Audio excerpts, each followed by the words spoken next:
Why are so many people talking about Wuthering Waves? It's just a knockoff Genshin Impact. Why is it stealing all of Genshin's concepts and ideas? The world looks the same, the characters look the same, the UI looks the same. Like, the games look so similar that it's borderline illegal. It's not even gonna be as good as Genshin because it's just a ripoff. We all know that Wuthering Waves is going to be nowhere near as popular as Genshin. The game is just going to fall off and die, just like Tower of Fantasy. Shut up!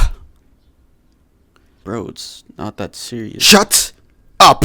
Saying Wuthering Waves is a knockoff Genshin is such a brain-dead take. Nitpickers try to bring down Wuthering Waves for no reason, and you act like Genshin Impact is so much better. But in reality, you're just defending a dead game! You haven't gotten a new Archon quest in months now. It's been almost half a year. And don't even get me started on the endgame, because there is none. You've never gotten any. You've never gotten any. So don't come at us with that shit, you fucking nitpicker! Calling Wuthering Waves a knockoff Genshin is a bad take. Here's why. As you all know, Wuthering Waves is a new and upcoming open-world anime gacha game, just like Genshin Impact, which is why we're getting a lot of Genshin stans calling Wuthering Waves a Genshin clone, and they're using this as an excuse to talk shit about the game or just write it off entirely. In my opinion, it's very idiotic to say or do these things, and I have some very good points to prove why. And I'll start off with my strongest point. Genshin did not invent open-world RPGs. Are we going to call every new open-world anime game a Genshin clone? Like, they don't own the genre, and you're just gatekeeping by saying that Wuthering Waves is a Genshin ripoff. Like how else are open world anime games supposed to look? That's like saying Fortnite stole the battle royale idea from PUBG. Open world games are a trope.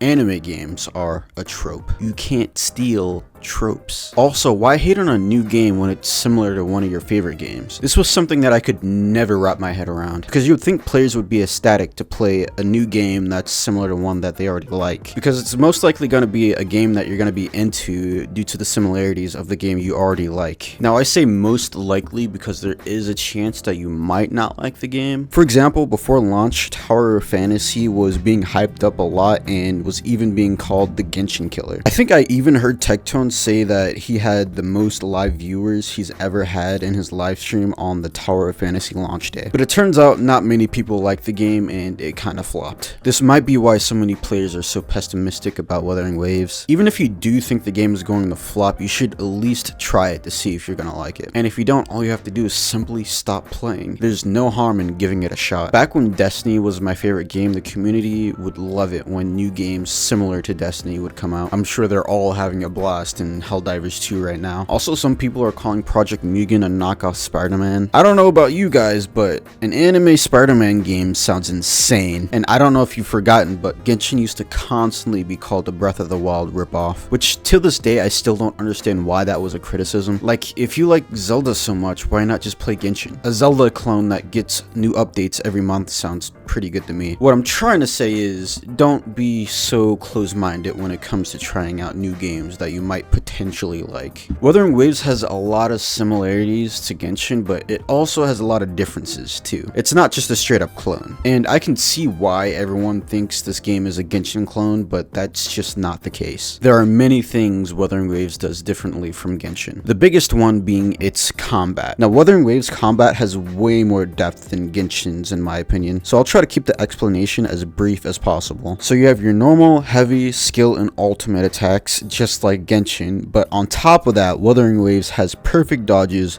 parries, echoes, forte circuit abilities, and intro and outro skills. And in my opinion, the biggest factor that differentiates the combat in Wuthering Waves from Genshin is the intro and outro skill feature. In Genshin, the gameplay is usually just use your skill and burst, swap, use your skill and burst, swap, use your skill and burst, swap, and then deal damage with your main DPS, and rinse and repeat. With intro and outro skills, each character has to stay on the field until they fill up the circle in order to get the QTE to switch characters and activate their respective intro and outro skills. So you're not just spamming through characters like Genshin. Intro skills usually have the character do an attack, while outro skills will most likely give the team some kind of buff. I would love to talk about Wuthering Waves' other combat features and how it's so much better than Genshin's, but I've already proved my point. Another major difference is the echo system. Echoes are monsters that you can hunt and kill to use in battle, and they double as this game's artifact system too. It sounds like a really fun and cool idea. They even have shinies too. Also, Wuthering Waves has not just one,